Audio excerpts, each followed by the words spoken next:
13 al 23, el 17 de agosto de 1974, los ciudadanos de Nueva York notaron algo extraño a 110 pisos sobre las calles. Mientras el sol se asomaba por el horizonte, vieron a un hombre que caminaba entre las torres gemelas, antiguas torres gemelas, del Centro Mundial de Comercio. El hombre se balanceaba sobre un cable de acero que había extendido entre ellas la noche anterior. Este hombre llamado Philippe, entonces, en aquel tiempo, en el 74, era un simple artista de la cuerda floja francés de 25 años de edad.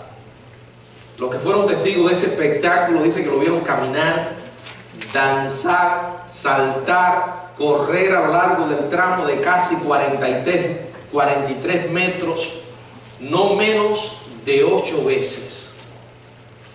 En un punto hasta se dejó caer sobre una rodilla para efectuar lo que se conoce como el tradicional saludo de los caminantes de cuerda floja.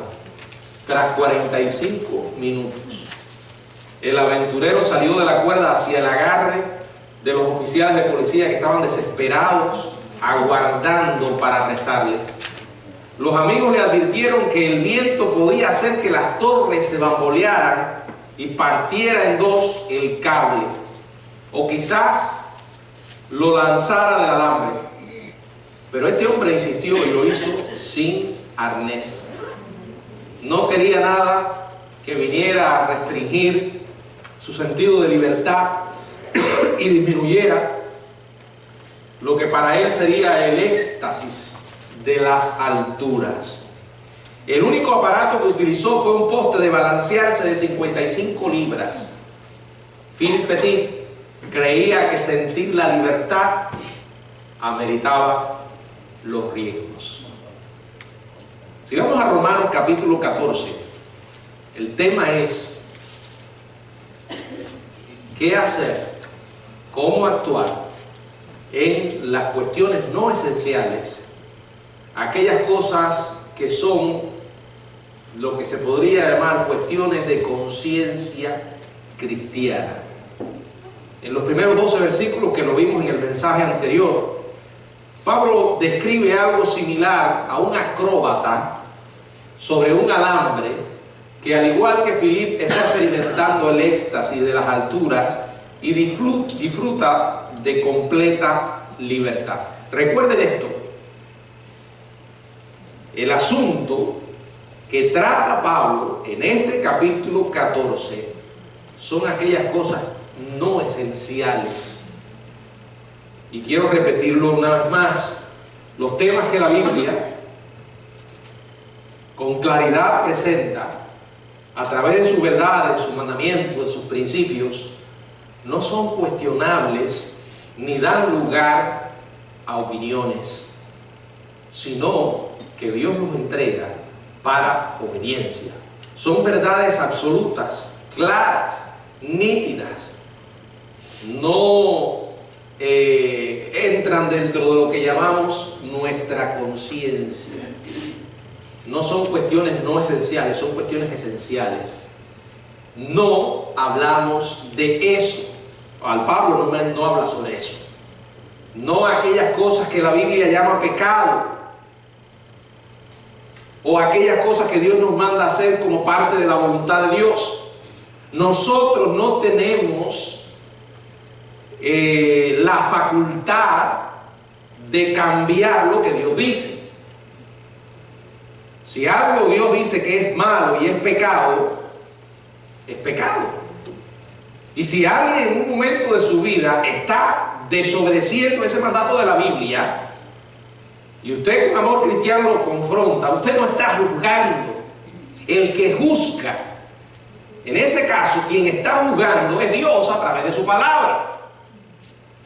Cuando Mateo 5 dice no juzguéis según las apariencias, o no juzguéis para que no seáis juzgados, está hablando del juicio que se hace sin autoanalizarse.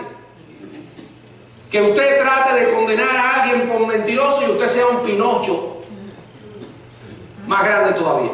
¿Entiende? Que usted trate de agarrar a alguien por el cuello por un pecado y usted esté casi asfixiado porque ese mismo pecado lo tiene a usted ahogado. Eso es lo que el Señor advierte.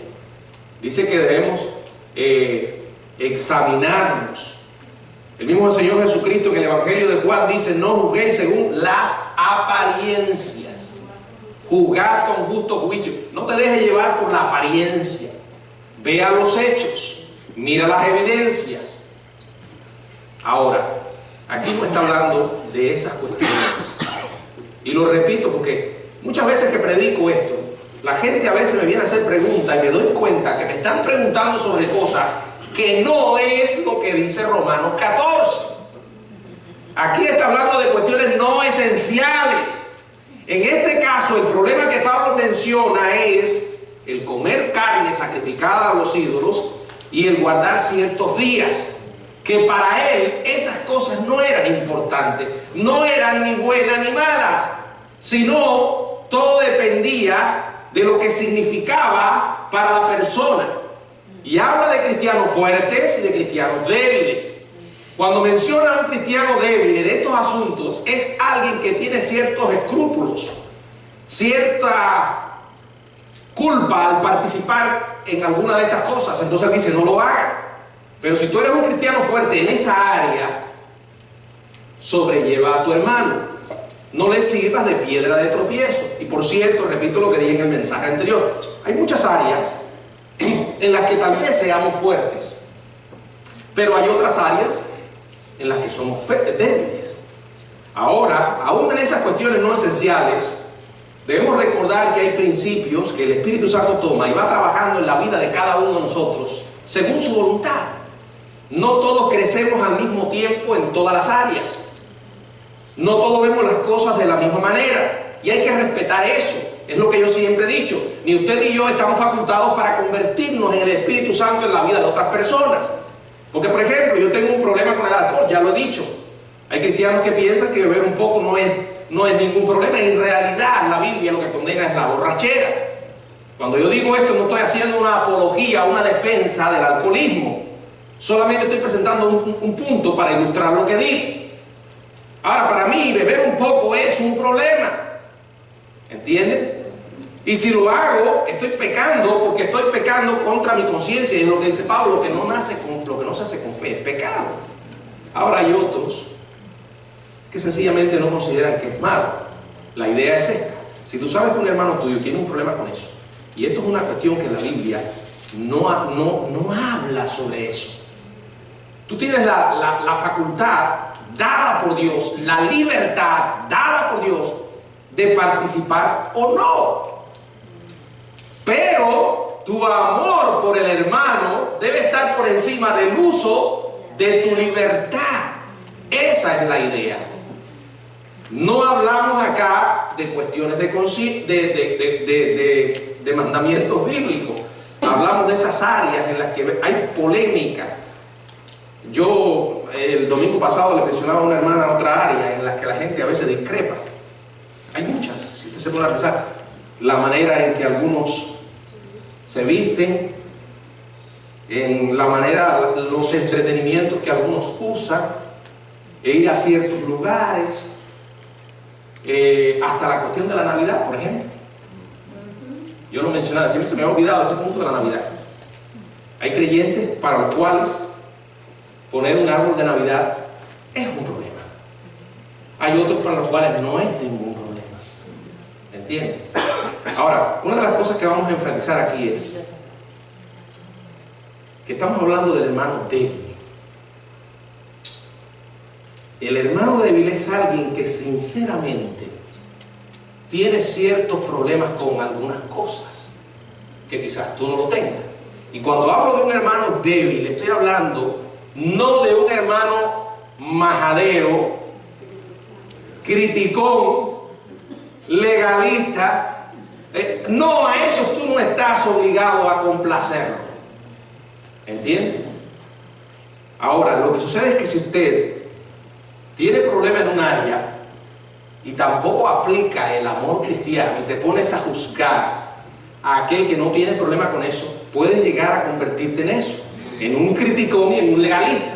De la misma manera que aquel que considera que no es malo hacer cierta cosa, no toma en cuenta el amor cristiano, puede llegar a ser también un libertino, indiferente. Por eso le decía, Pablo habla de esto como si estuviéramos en una cuerda floja. Necesitamos una barra para balancear el equilibrio en que en una parte tenemos el dominio propio y en la otra el amor. Si no queremos caer de la cuerda floja, necesitamos mantener el equilibrio. Vuelvo a repetir. Dicen que la repetición es la madre de la enseñanza. Romanos capítulo 14 no está hablando de mandamientos bíblicos. Aquí está hablando de cuestiones no esenciales. El problema para ellos era comer o no carne sacrificada a los ídolos, o guardar ciertos días. Quitemos la palabra comer y pongamos algunas de las cuestiones que hoy para nosotros son cuestionables o son debatibles. Yo mencionaba hasta las cuestiones políticas. Uno se da cuenta a veces que dentro del cuerpo de Cristo hay diferencia de opiniones. Pero debemos mantener las reglas. ¿Cómo podemos mantener la libertad sobre la cuerda floja? Manteniendo el equilibrio. Primero hay una recomendación equilibrada. Verso 13. Así que ya no nos juzguemos más los unos a los otros, sino más bien decidir no poner tropiezo o ocasión de caer al hermano. Si hay cosas que para ti no es un problema, pero para tu hermano sí, recuerda que más importante es la edificación espiritual de tu hermano que usar esa libertad sobre ese asunto que tú dices tener. El amor debe estar por encima. Esa es la idea. Pablo aquí se está dirigiendo no solo a los fuertes en la fe, sino a los débiles, cuya excesiva preocupación podría hacerlos temerosos y legalistas, y a los fuertes que se puedan convertir en descuidados e insensibles.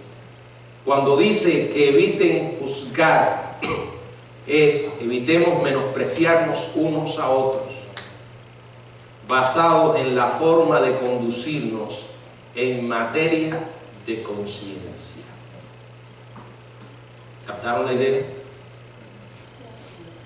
Evitemos menospreciarnos unos a otros, basados en la forma de conducirnos en materia de conciencia. Si usted ha llevado años en los caminos del Señor y ha conocido diferentes cristianos y ha estado en diferentes iglesias, puede llegar a la conclusión esta, tan cierta: de todo hay en la viña del Señor.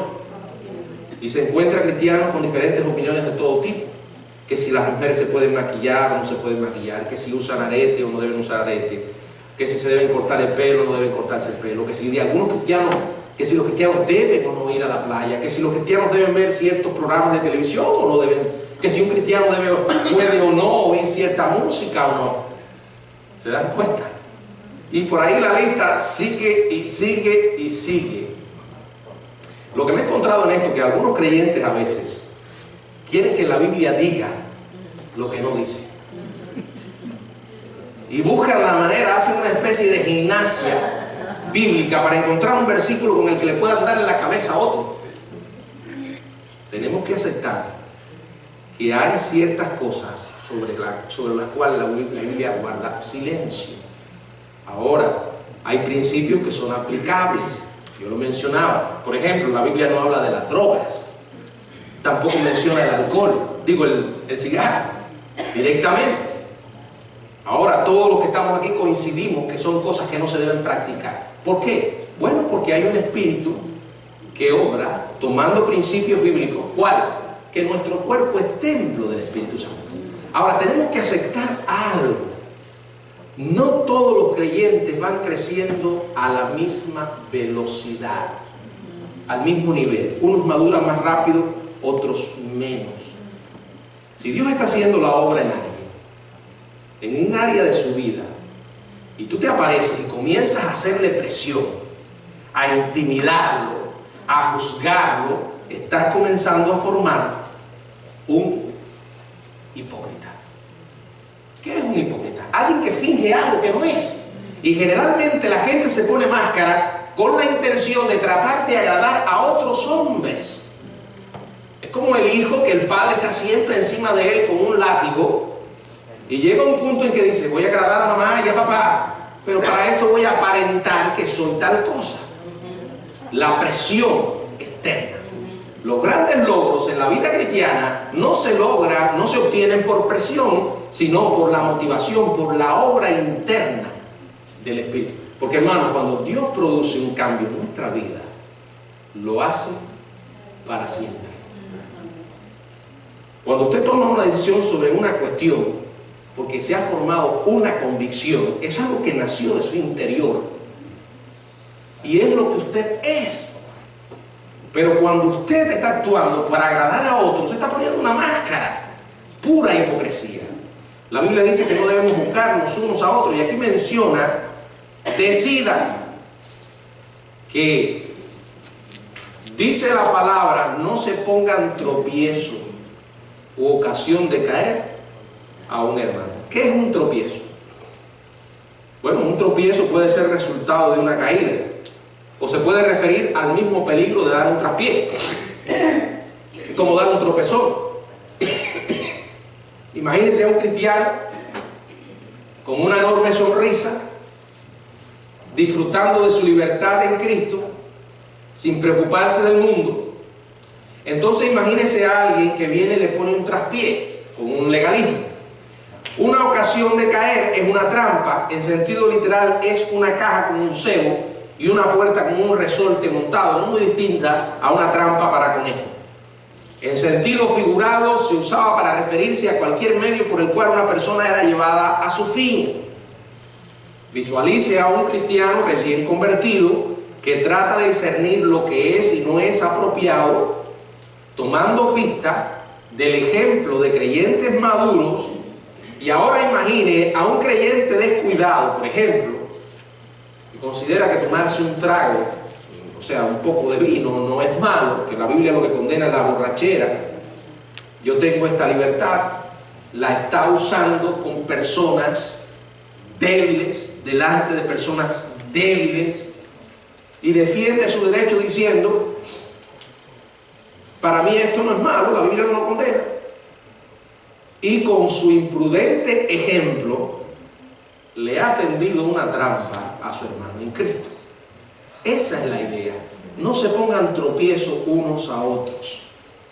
No sean ocasión de caer a su hermano. Está diciendo, por encima de cualquier criterio de conciencia, debemos tener el amor a quién, al hermano. Esa es la idea.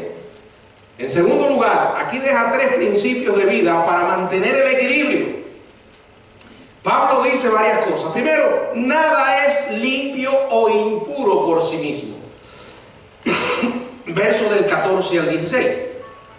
Yo sé, dice Pablo, y confío en el Señor, que nada es inmundo en sí mismo. Mas, para el que piensa que algo es inmundo, para él lo es. Síganme en esto. Cuando él está diciendo nada es inmundo en sí mismo, está hablando de aquellas cosas que la Biblia no llama inmundas. Manténgalo en mente, no se enfoque. 15. Pero si por causa de la comida, que en ese caso era el problema, tu hermano es contristado, entristecido, ya no andas conforme al amor. No hagas que por la comida tuya se pierda aquel hermano por quien Cristo murió. Y está hablando de la comida. Si sabes que vas a comer algo que es un problema para tu hermano, en su conciencia eso le afecta. Por ejemplo, vas a comer una carne que tu hermano sabe que fue en un tiempo sacrificada a los ídolos, en el sentido de que el problema en aquel tiempo era que se usaba carne para los sacrificios paganos, otras no se llegaba a emplear, y entonces después esa carne se vendía en los mercados a precios más baratos. Algunos cristianos no tenían problema con eso, Pablo lo enseña, y lo compraban. Ahora dice, si tú estás comiendo algo y sabes que va a ser un tropiezo para tu hermano, ya no andas, y decides hacerlo, ya no andas conforme al amor.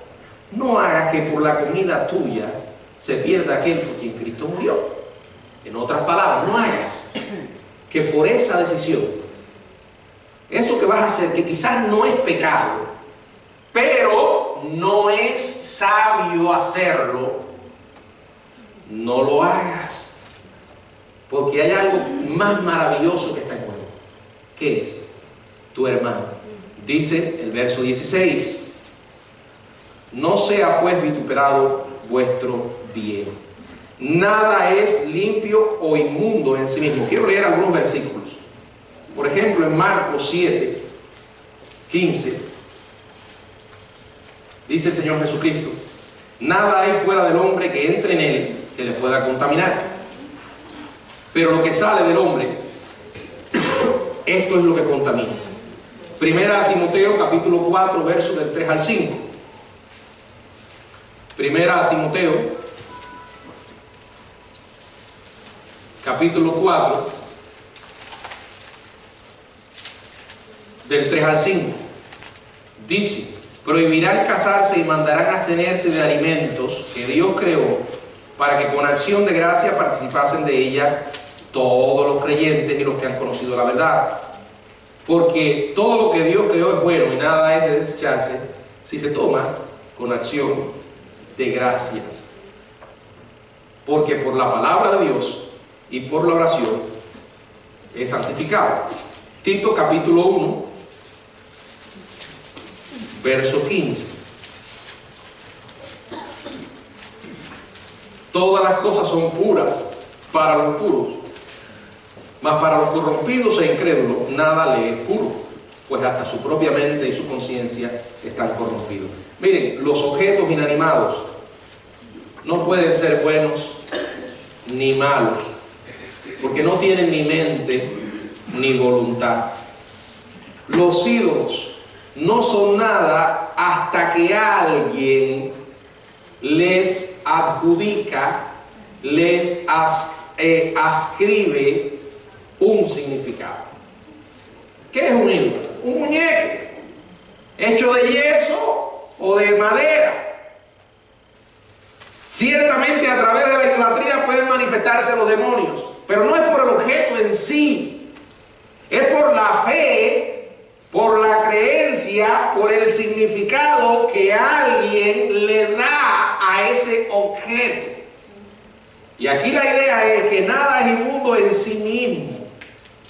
No obstante, la percepción puede ser algo poderoso, sobre todo para una mente no transformada. Por ejemplo, las visiones, los sonidos y los símbolos asociados con el pasado pecaminoso de alguien puede plantear un serio reto a su progreso espiritual.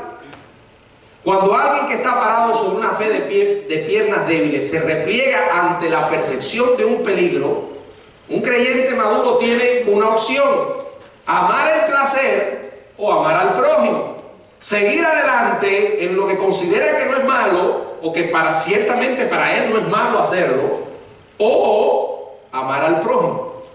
Pablo admonesta sobre el tema de la siguiente manera. Dice: pero si por causa de la comida tu hermano es contristado, ya no andas conforme al amor.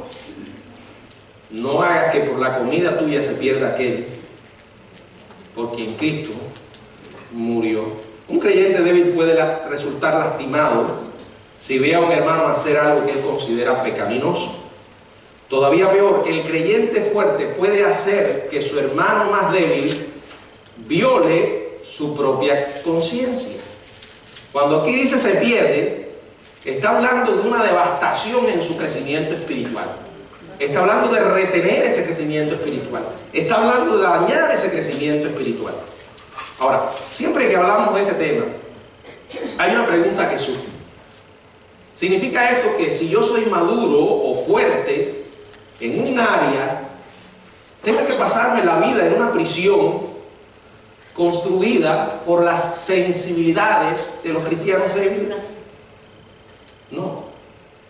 Eso no tiene por qué suceder. Nadie le dice que se tiene que rodear de personas débiles. La idea es esta: Si para ti hay una cuestión que no es un problema, usa esa libertad con otras personas que piensen igual. No provoques o no dañes la conciencia de otro que tú sabes que no piensa igual. No sé si van captando la idea. Es un error pensar que podría desligarse de otras personas o de ellos ostentando su libertad. No, yo soy libre, para mí esto no es un problema. Y le vas a restregar en la cara a tu hermano. Tú eres el que eres un escrupuloso, un legalista. Yo no tengo ese problema. Hay que ceder. Esa es la idea. Segundo, la esencia del cristianismo no se encuentra en cuestiones externas. Las cuestiones externas son el resultado de lo que hay en nuestro interior. Hacemos lo que pensamos. Somos lo que pensamos. Dice la palabra en el verso 17, porque el reino de Dios no es comida, ni bebida. Y ahí ponga otras cuestiones. El reino de Dios no son esas cuestiones que quizás discrepamos en el cuerpo de Cristo unos con otros, sino justicia, paz, gozo en el Espíritu Santo. Dice, porque el que en esto sirve a Cristo agrada a Dios y es aprobado por los hombres. Dice el verso 19. Así que sigamos lo que contribuye a la paz y a la mutua edificación. Hay que buscar aquellas cosas que edifican. Qué fácil es quedar colgados por lo que vemos.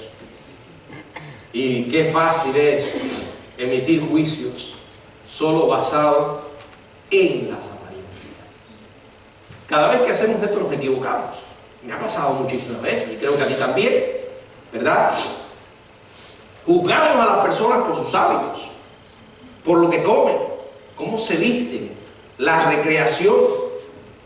Es más, hasta las decoraciones que usan. ¿En qué estamos enfocados? Estamos más interesados en las preferencias de la gente que en lo verdadero. El crecimiento espiritual, la justicia, paz y gozo. Miren, muchas veces llegamos a desviarnos tanto de la verdad bíblica que nos encontramos cazando los mosquitos y tragándonos los camellos. Muchas veces he escuchado a personas decir, tú le preguntas, bueno, ¿y qué es, para ti qué es los frutos? ¿Qué es ser cristiano? Para alguna gente ser cristiano es una larga lista de cosas que hay que hacer y otra de cosas que no hay que hacer. Los cristianos son aquellos que hacen y no hacen.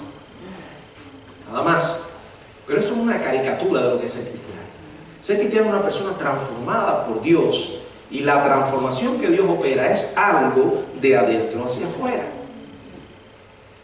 Aunque la Biblia menciona frutos, o nosotros equiparamos ciertos frutos a acciones, el énfasis de la Biblia en cuanto a frutos se dirige hacia el carácter. Si usted va a Gálatas, allí va a encontrar las obras de la carne y el fruto del Espíritu con ciertos componentes: amor, gozo, paz, paciencia, benignidad. ¿Saben? Cada vez que yo leo Gálatas capítulo 5, yo digo, una persona que tenga estas cosas en su vida es innegablemente un creyente. Sin embargo, aquellas cosas que nosotros llamamos frutos y que, aclaro, no son malas, de hecho las promovemos, pero el énfasis no puede estar en la acción sino en la motivación. Por ejemplo, hacer ciertas cosas, venir a la iglesia, diezmar, ayudar a una persona necesitada, hasta leer la Biblia. Puede suceder que una persona haga esas cosas y sin embargo no haya nacido de nuevo. No sé si me entienden. Lo hemos visto. Ahora, es imposible que una persona tenga en su vida el fruto del Espíritu Santo y no sea cristiano. Ahora, cuando esas cosas están en nuestra vida, indudablemente que nuestras acciones se van a expresar. Usted va a ser una persona que va a leer la Biblia no para mantener una apariencia, porque es una necesidad. Va a orar porque es la manera de vivir cerca de su Dios. Va a asistir a la iglesia porque es una necesidad. Va a ayudar a otro porque siente esa necesidad. ¿Entiende? El punto es de adentro hacia afuera. No es de afuera hacia adentro. Por eso dice la palabra, la esencia del cristianismo no se encuentra en cuestiones externas. Lo externo nos puede engañar. Nos podemos equivocar. Pero lo interno no. Tercero, cuando la libertad dificulta la obra de Dios, esta debe ceder. Verso del 20 en adelante: no destruyas la obra de Dios por causa de la comida. Todas las cosas a la verdad son limpias, pero es malo que el hombre haga tropezar a otros en lo que come. Bueno es no comer carne ni beber vino, ni nada en que tu hermano tropiece o se ofenda. Miren, no es una lista exhaustiva. Aquí no está tratando la cuestión solo de la comida o del vino. ¿Qué dice? Dos palabritas: ni nada en que tu hermano tropiece o se ofenda o se debilite. Tienes tu fe, tenla para contigo delante de Dios. Bienaventurado, feliz el que no se condena a sí mismo en lo que aprueba o en lo que hace. Pero el que duda sobre lo que come es condenado, porque no lo hace con fe, y todo lo que no proviene de fe es pecado. Acuérdense que la palabra es útil para enseñar, para redarguir, para corregir.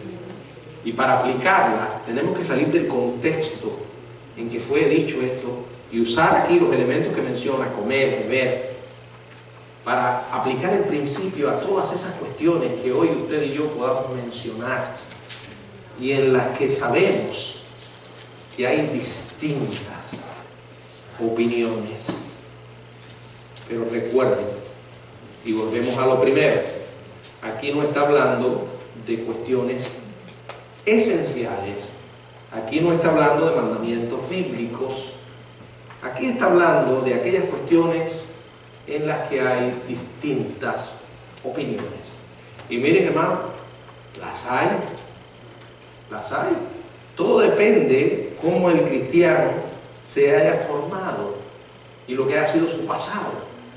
Por eso nosotros tenemos que tener muchísimo cuidado. Ya lo digo, estamos caminando sobre una cuerda floja en la que no podemos dañar a otras personas.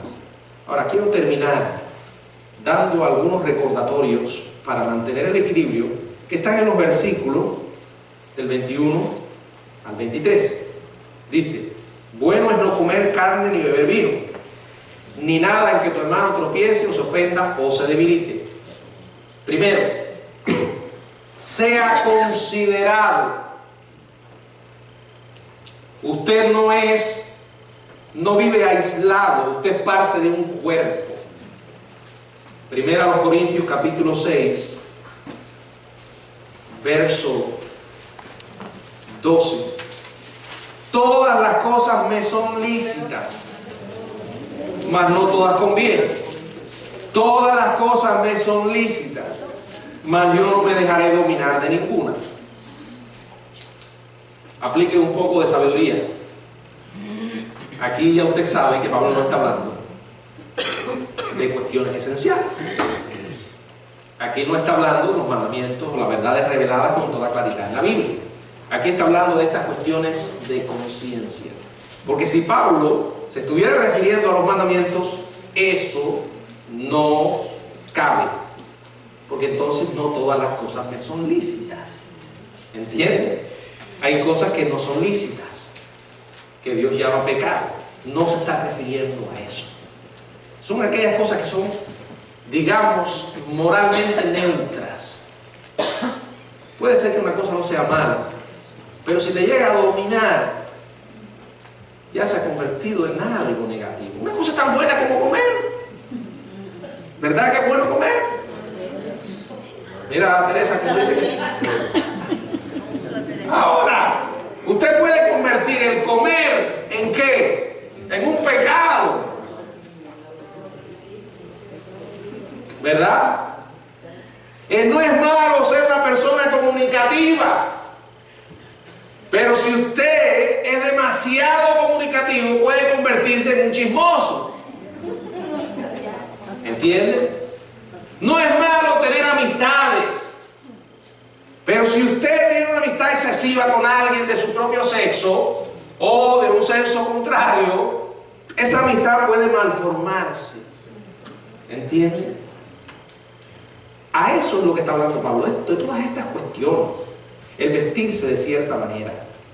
Hay cristianos que consideran que una mujer no se debe poner pantalones. Hay otros que sí. Hay otros que consideran que es malo que un cristiano vaya a la playa. Otros dicen que no. La cuestión del vino, otros dicen que no. Oír cierta música, otros dicen que no. La cuestión de bailar. No me voy a meter en eso, pero usted sabe que en realidad el baile lo que tiene es todo lo que está relacionado con él y todas las intenciones que hay detrás de todo eso, ¿verdad? Pero hay gente que me ha preguntado a mí, yo no le voy a decir lo que yo he respondido. Bueno, y si yo en mi casa con mi mujer me pongo ahí a bailar una canción, yo no le voy a decir lo que he respondido. Yo no le puedo decir ahora tampoco en un caso como no, porque estás pecando. Ahora, si tus hijos te ven bailando, ellos mañana no van a querer bailar con su pareja, no van a querer hacer una discoteca con una persona que no es su pareja. No sé si me entienden lo que les quiero decir. Hay cosas que son moralmente neutras y que usted no puede tratar de encontrar un versículo específico para eso. Pero dice Pablo, no son sabias. Y aquí lo que conté lo que me pasó a mí con la dichosa botella de cerveza, a Milady y a mí, que recogió de un refrigerador que estaba limpiando y la llevó para la casa para echársela al arroz y hacer arroz amarillo, y Débora cazó la botella y me preguntó varias veces que por qué estaba esa botella ahí, y por mucho que le expliqué ella no quedó convencida. Ahora se ríe, pero en aquel momento dejamos de traer la botella para echarle el arroz. O sea, uno tiene que saber que hay cuestiones que debe uno tener, sea considerado. Segundo, esté convencido. Mire, si hay algo que para usted no es malo y no encuentra en la Biblia un mandamiento que lo condene, yo le animo a que busque cristianos maduros y converse sobre el asunto. Y si al final usted sigue de acuerdo en que no es malo, entonces adelante. No lo haga dudando, porque si duda, y use esa libertad con mucho cuidado. ¿Entiende? Yo no estoy haciendo un llamado a la hipocresía, estoy haciendo un llamado al amor. Si sabe que hay otras personas que se pueden dañar, no vale la pena. Es lo mismo que yo digo a veces sobre la cuestión de la política. Eso es un tema neurálgico. Que yo no he hablado de política, sí. Si yo le digo que yo no hablo de política aquí, pero en las conversaciones personales. Ahora, soy muy cuidadoso con quién lo hago. Ya cuando yo veo que el tema se está yendo de mano, al punto de que si alguien se está molestando, aplico los frenos. ¿Para qué? No vale la pena. Si usted cree que alguien está equivocado, ore por esa persona. El Señor lo va a convencer. Porque muchas veces nos enfrascamos y nos apasionamos tanto que nos hacemos daños y no vale la pena. Esté convencido. Tercero, sea congruente. que sus acciones siempre correspondan con su conciencia. Si alguien en un momento determinado le pregunta, ¿por qué haces esto?, que sepas claramente por qué lo haces y que tengas argumentos para expresar tu opinión. Aquí no estamos hablando de alguien que está afectando, no, que seas congruente, no seas una persona hipócrita. Ahora, si decides abstenerte, no es que estés necesariamente de acuerdo con la persona a la que estás tratando de edificar. Significa que estás poniendo el amor por esa persona por encima de tus preferencias. Danzar en una cuerda floja es peligroso y es una proeza reservada, pero nosotros tenemos que tener muchísimo cuidado y recordar que el amor de Cristo está por encima. Voy a terminar con una historia que cuenta siempre Swindoll cada vez que habla de este tema, y él lo cuenta con toda sinceridad. Dice que salió un día a dar una conferencia, iba por el camino pensando que tenía deseo de llegar a un restaurante y servirse un buen bistec. Dice, y tomarme una copa de vino con ese bistec. Y a él iba allí pensando en aquello. Llegó a un restaurante y dijo, bueno, tengo un lugar que aquí nadie me conoce. Nadie. Y pidió su bistec. O sea, llegó el camarero, le dijo, bueno, ¿qué desea? Y él empezó a pensar y lo que iba a pedir. Y cuando él estaba hablando, aquel hombre le dijo, yo usted lo conozco. Y él le dijo, sí, yo he escuchado su voz. Usted no predica en el programa Insight for Living, Visión para Vivir, en español. Y él le dijo, sí, usted no es el pastor Swindoll. Sí, el mismo. Y dice que aquel hombre le dio un abrazo, que lo levantó del... Y dice que en ese momento dijo, voy a pedir solo el bistec. Me voy a abstener del vino. Porque consideró en ese momento que podía dañar a esa persona que lo escuchaba. Y decidió renunciar a eso. Hermanos, recordemos siempre que el amor de Cristo está por encima de todas nuestras preferencias. Cuando hablo de esto sé que la lista no está completa, pero si usted llega a su casa ahora y se dice, voy a hacer una larga lista de todas aquellas cosas que son polémicas hoy entre los creyentes, y hay muchas opiniones y realmente no hay un mandamiento claro sobre esto, y se va a dar cuenta que sí, Romanos capítulo 14 no se escribió en vano, está para que nosotros lo apliquemos y mantengamos el equilibrio. Usemos de dominio propio y de amor. Que el Señor nos bendiga.